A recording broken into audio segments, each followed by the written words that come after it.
राधे राधे प्रिय दर्शकों। तो कैसे हैं आप लोग? उम्मीद करता हूँ सब बढ़िया होंगे, अच्छे होंगे। प्रिय दर्शकों, आज फिर नया वीडियो, नया कहानी लेकर हाजिर हुए हैं। दर्शकों, आज की वीडियो में आप जानेंगे कि संसार में सबसे बड़े महापाप कौन से होते हैं। प्रिय दर्शकों, आज संसार के 5 सबसे बड़े महापाप के बारे में हम आपको बताने जा रहे हैं, इसलिए वीडियो को आप अंत तक ज़रूर देखें। इन 5 महापाप के बारे में गरुड़ पुराण में ऐसा लिखा गया है कि जो लोग इन 5 महापापों में से कोई एक भी पाप करता है तो प्रिय दर्शकों, उस मनुष्य को, उस व्यक्ति को भारी यातना झेलनी पड़ती है। ऐसे व्यक्ति को नरक में भारी यातनाएं झेलनी पड़ती है। दर्शकों, आज हम जो जानकारी आपको देने वाले हैं, ये जानकारी हर मनुष्य को सुनना चाहिए ताकि मनुष्य इन पापों से बचे रहे। प्रिय दर्शकों, ये पाप संसार के सबसे बड़े महापाप हैं और जो मनुष्य अपने जीवन में इन पापों को करता है और जब उस मनुष्य की मृत्यु होती है और जब वो यमराज के दरबार में जाता है तो प्रिय दर्शकों, ऐसे मनुष्य को भारी यातनाएं दी जाती है। और जब उस मनुष्य को यातनाएं दी जाती है तो प्रिय दर्शकों, वह मनुष्य जोर जोर से चिल्लाता है, परंतु वहाँ पर उसकी सहायता करने वाला कोई नहीं होता है, क्योंकि परमात्मा के दरबार में ना ही कोई रिश्वत चलती है और ना ही कोई सगे संबंधी रहते हैं। वहाँ पे दी गई यातना आपके कर्मों के अनुसार मिलती है, आपके पापों के अनुसार मिलती है। इसीलिए जितना हो सके इन पापों से बचकर रहें। प्रिय दर्शकों, 84 लाख योनियां पार करने के बाद यह मनुष्य तन मिलता है। इस मनुष्य तन में कभी भी ऐसा कार्य ना करें, कभी भी कोई ऐसा पाप ना करें जिसके कारण आपको ऊपर जाने के बाद नरक में यातनाएं भोगनी पड़े। प्रिय दर्शकों, इससे पहले कि आप इस कहानी में खो जाएं, इस चैनल को सब्सक्राइब ज़रूर कर लें और इस वीडियो को जितना हो सके अपने रिश्तेदारों, अपने मित्रों के साथ शेयर करें ताकि वे भी ये महापाप करने से बच सकें। तो प्यारे दर्शकों, आज की ये वीडियो शुरू करते हैं। दर्शकों, पाप तो हर व्यक्ति करता है। इस संसार में कोई ऐसा मनुष्य नहीं है जिनके हाथों से उनके जीवन में कोई पाप ना हुआ हो। छोटे मोटे पाप हर व्यक्ति से ही होता है, लेकिन आज जो हम आपको बताने वाले हैं ये संसार के सबसे बड़े पापों में से गिनती आती है। और इन 5 पापों को करने वाला व्यक्ति हमेशा नरक में जाता है और नरक में उनको भारी यातनाएं झेलनी पड़ती है।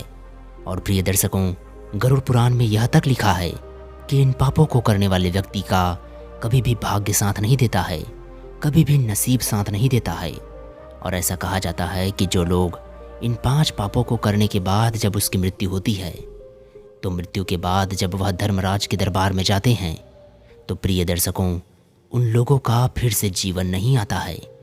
वो लोग फिर से किसी योनि में जीवन नहीं पाते हैं। उन लोगों को हमेशा हमेशा के लिए नरक में डाल दिया जाता है। गरुड़ पुराण में यह तक लिखा है और यह तक कहा गया है कि जब ऐसे पापी मनुष्य की मृत्यु होती है तो वह मनुष्य जब धर्मराज के दरबार में जाता है तो प्रिय दर्शकों, 16 नरक बताए गए हैं। उन 16 नरकों में उस व्यक्ति को गुजरना पड़ता है। और प्रिय दर्शकों, एक एक नरक में उसको 1,000 वर्ष की आयु बितानी पड़ती है। 1000 वर्ष एक नरक में बिताने पड़ते हैं। उसके बाद वह दूसरे नरक में जाता है। उस दूसरे नरक में भी उसको 1000 वर्ष की आयु बितानी पड़ेगी। इसी तरीके से प्रिय दर्शकों, उसको 16 नरक पार करने पड़ते हैं। तो प्रिय दर्शकों, अब आप सोच सकते हैं कि एक नरक में 1000 वर्ष बिताने पड़ते हैं तो 16 नरक में 16,000 वर्ष हुए। तो प्रिय दर्शकों, इतने वर्ष में उस व्यक्ति को मरने के बाद 16 नरकों से गुजरना पड़ता है। इस 16 नरकों की यातना कितनी कठिनदायी होगी, कितनी दुखदायी होगी। इसलिए जितना हो सके इन पापों से बच के रहे। अब बताते हैं प्रिय दर्शकों कि ये 5 ऐसे कौन से महापाप हैं जिनको करने से मनुष्य को इतनी बड़ी सज़ा मिलती है। उनको इस तरीके से 16 नरक से गुजरना पड़ता है। प्रिय दर्शकों, गरुड़ पुराण के अनुसार पहला जो पाप है प्रिय दर्शकों, वह ब्राह्मण हत्या का पाप है। यानी किसी भी ब्राह्मण की हत्या करना, उसको ब्राह्मण हत्या का पाप कहा जाता है।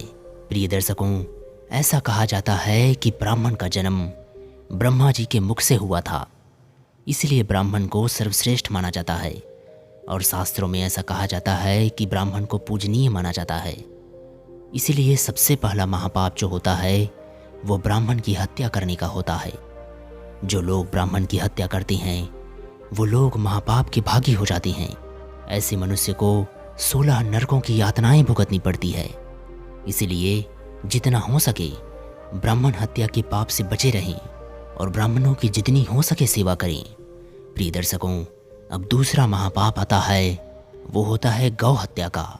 प्रिय दर्शकों, यदि आपसे जाने अनजाने में किसी भी प्रकार से यदि गौ माता की हत्या हो जाती है तो प्रिय दर्शकों, आप बहुत बड़े महापाप के भागी हो जाती हैं। ऐसे पाप से छुटकारा पाने के लिए मनुष्य को चाहिए कि वह तुरंत गंगा में स्नान करे और अपनी गुनाहों का प्रायश्चित करे। प्रिय दर्शकों, जो लोग गौ हत्या करने के बाद यदि गंगा स्नान नहीं करते हैं तो प्रिय दर्शकों, ऐसे मनुष्य को 16 नरकों की यातनाएं भुगतनी पड़ती है। हमारे हिंदू धर्म में गौ माता को पूजनीय बताया गया है। हमारे हिंदू धर्म में गौ माता पूजनीय होती है। गौ माता की एक माँ के समान पूजा की जाती है। प्रिय दर्शकों, गौ माता की उत्पत्ति समुद्र मंथन के दौरान की गई है। 14 रत्नों में से एक रत्न गौ माता है। प्रिय दर्शकों, गौ माता के शरीर में 33 कोटि देवी देवताओं का निवास होता है। इसीलिए यदि आपसे भूलवश यदि गौ माता की हत्या हो भी जाती है तो प्रिय दर्शकों, आप तुरंत गंगा स्नान करें और अपने गुनाहों का प्रायश्चित करें, अन्यथा आपको 16 नरकों की यातनाएं भुगतनी पड़ सकती है। प्रिय दर्शकों, तीसरा जो महापाप होता है वह होता है स्वर्ण चोरी का। जो लोग स्वर्ण की चोरी करते हैं ऐसे मनुष्य को नरक में यातनाएं दी जाती है। स्वर्ण चोरी के विषय में भगवान श्री हरि विष्णु गरुड़ से कहते हैं कि हे गरुड़, जो मनुष्य स्वर्ण की चोरी करता है ऐसे मनुष्य को कोढ़ जैसी भयानक बीमारियां हो जाती है और उस मनुष्य को तांबेश्वर नरक में भारी यातनाएं दी जाती है। और चुराए हुए स्वर्ण का पैसा और चुराए हुए स्वर्ण का धन उस व्यक्ति के पास कभी नहीं रुकता है। वो जिस तरह से आता है उसी तरीके से चला भी जाता है। इसीलिए प्रिय दर्शकों, श्री हरि विष्णु गरुड़ से कहते हैं कि हे गरुड़, कभी भी मनुष्य को स्वर्ण चोरी नहीं करना चाहिए। प्रिय दर्शकों, चौथे महापाप के बारे में भी श्री हरि विष्णु गरुड़ से कहते हैं कि हे गरुड़, जो मनुष्य अपने गुरु के पत्नी से संबंध बनाता है वो भी महापापी होता है। ऐसा व्यक्ति सबसे बड़ा महापापी होता है जो अपने गुरु की पत्नी के साथ शारीरिक संबंध बनाता है। ऐसे मनुष्य को 16 नरकों से गुजरने के बाद उसको नरक से भी बर्खास्त कर दिया जाता है। उसके बाद ऐसे मनुष्य को एक सूली पे टांग दिया जाता है जहाँ पे वो तिनके की भांति सूखता जाता है और यातनाएं हमेशा भुगतता रहता है। श्री हरि विष्णु गरुड़ से कहते हैं कि हे गरुड़, गुरु की जो पत्नी होती है वो एक माँ के समान होती है, गुरु माता होती है। लेकिन कलयुग में लोग अपने गुरु की पत्नी से ही संबंध बनाना शुरू कर देंगे। कलयुग में अपने गुरु का सम्मान नहीं करेंगे और ना ही गुरु माता का सम्मान करेंगे। और कलयुग में मनुष्य अपनी गुरु माता के साथ संबंध बनाने में भी संकोच नहीं करेगा। और गुरु माता के साथ संबंध बनाने वाला व्यक्ति महापापी की श्रेणी में आता है, घनघोर पाप की श्रेणी में आता है। प्रिय दर्शकों, 5वें पाप के बारे में श्री हरि विष्णु कहते हैं कि हे गरुड़, ये चारों पापियों के साथ जो व्यक्ति रहता है वह 5वें पाप का भागीदारी बन जाता है, वह भी महापापी हो जाता है।